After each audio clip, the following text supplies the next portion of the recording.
Hello folks, and welcome to Daily Candle number 99. Here we are, the penultimate one before we meet at 6 p.m. tomorrow night on Zoom to light our candles live together.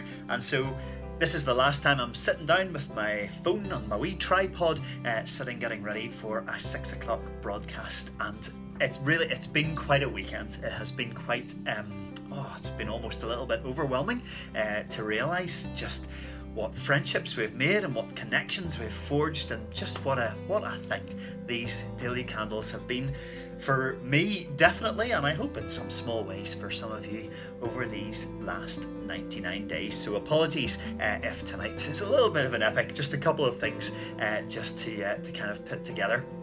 One is to say that just as a little added treat today, all of the different aspects of my world seemed to collide completely unexpectedly today. Songs of Praise featured one of our Beaver parishioners, Mark Patton, talking brilliantly and movingly about how the power and beauty and intricacy of geology at the Giant's Causeway inspires and feeds his faith. And then we also took a little journey slightly back in time to last year for a little visit to the Dock Cafe. And we even repaid another visit to an old friend. We saw Rodney pop up in one of the last hymns. And, as if that wasn't enough, we even saw the wee tram in one of the sort of Zoom establishing shots before the Dock Cafe article. What do you mean you didn't see it? Zoom in and look, there it is, tootling along. So trams, friends, cafes, churches, all of the different aspects of life in one Songs of Praise. You can't ask for better than that.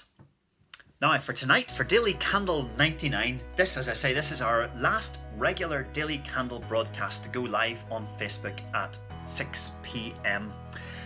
Tomorrow night, Monday, the 100th Daily Candle, we are going to try to do live. Now this is a risk because I get the distinct impression that for most of you, 6 p.m. is a nebulous concept and you just watch the candles whenever and wherever, and that is absolutely fine. But just for once, I'm just wondering if we can all actually gather together at the same time. And so if you go to the Beaver Parish webpage and click the live link, or if you go to Facebook, to the Beaver Parish Facebook page, I'll post all the details there as well. If you're asked for a password, the password is Beaver, Belvoir, all lowercase. I hope you've all figured out Zoom. This is the way that we're being able to connect for most of our meetings and gatherings these days. And so if you're able to join me at about 5:45, it would be great to just meet for a few minutes beforehand. We can all sort out our inevitable Zoom crises as we try to get the audio and the video both working for a couple of minutes. We can catch up for a couple of minutes, and that means we'll be kind of all waiting at the ready for the clock to strike 6 and for us all to strike the matches and light the candles together for the 100th time. So I would love you, wherever you come from, however you found the daily candles, whoever you are, I would love to see you there tomorrow night. It would just be a really special, precious way to bring the whole thing to a close. So it'd be great to see you then tomorrow night. Now tonight is our last regular one, and this, I just think this is just beautiful. This brings the whole thing full circle. I am in the same jumper that I was wearing back in March when I launched the whole thing in Daily Candle number 1. The weather has decided to oblige by being just as dark and windy and gloomy and miserable as it was back in March, so it really does feel like 99 days ago.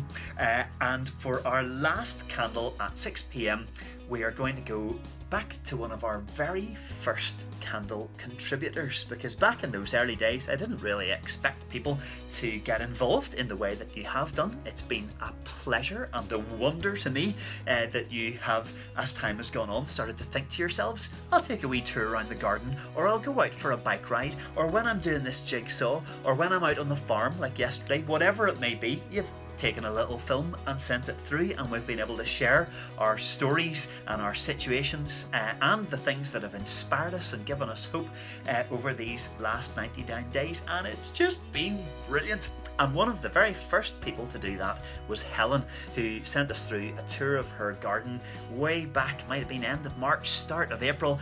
The garden was a picture of potential. It had been beautifully organised, beautifully planted, but at that stage things really hadn't started to blossom just yet. And so what better way to finish our 99th daily candle than to go back to that garden and see how in the intervening time, in gardens, in nature, as in life, things have changed. The world moves on.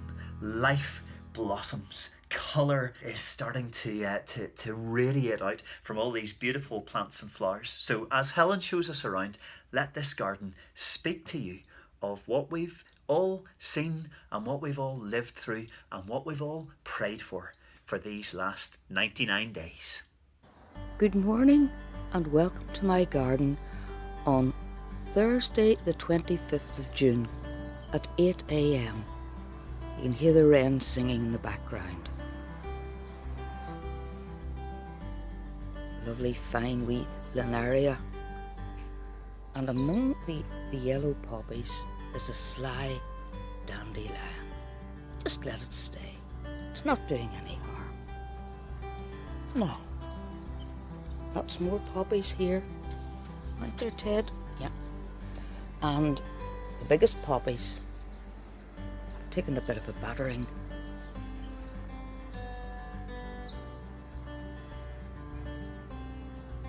Beautiful. These are the foxgloves that I grew from seed. You saw them as small plants earlier.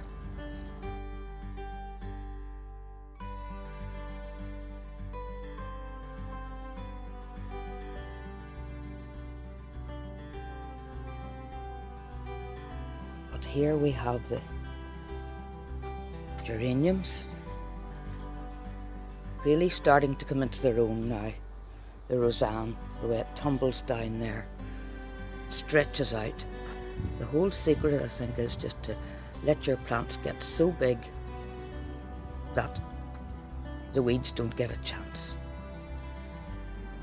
There's a wee moth. You see it in there? See, I love blue, so here's more of it.